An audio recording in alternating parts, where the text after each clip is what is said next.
The future of our food is at stake.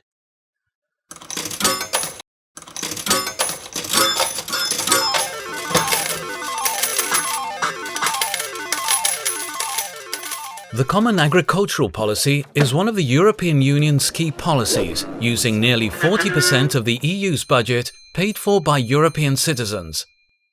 80% of these funds goes to big farmers and the agribusinesses, and only 20% to the small local farmers across Europe. The CAP determines what kind of food we produce, how we market it, and what we eat.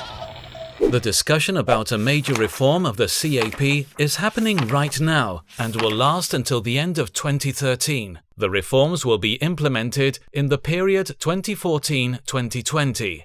This will shape the future of our food system, how land is used and by whom, in Europe and also around the globe. The European institutions, Commission, Council and Parliament decide about the future of the CAP. They continue to think that the main objectives of the CAP should be economic growth and the global competitiveness of the European food industry.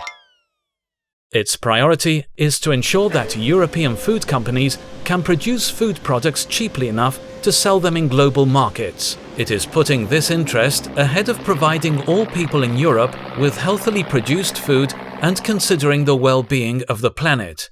This supports current unsustainable forms of agriculture, destabilizing food prices for farmers and consumers, and expanding an industrialized system of production that degrades and contaminates soil and water, affecting people's health, ecosystem, and biodiversity. This does not represent a future for our food. These forms of production will ultimately lead to the collapse of local food production by small and family farmers, particularly in new member states in Eastern Europe, as well as in developing countries that trade with Europe. Another healthy and sustainable food system is possible.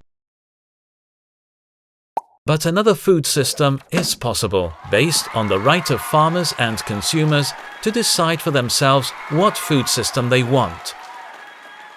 An option that protects the environment and ensures the access to healthy food and fair and stable incomes for farmers. It encourages sustainable systems of production that shorten the distance between farmers and consumers, avoiding the unnecessary transport of food across the globe and reducing carbon emissions. It safeguards local markets in the south, instead of dumping subsidized products from Europe on them. And it prioritizes the use of land for food production rather than industrial commodities, while ensuring women and men have an equal voice in decision-making. This option is food sovereignty, and it puts the earth and the people before profits, and solidarity and cooperation before competitiveness.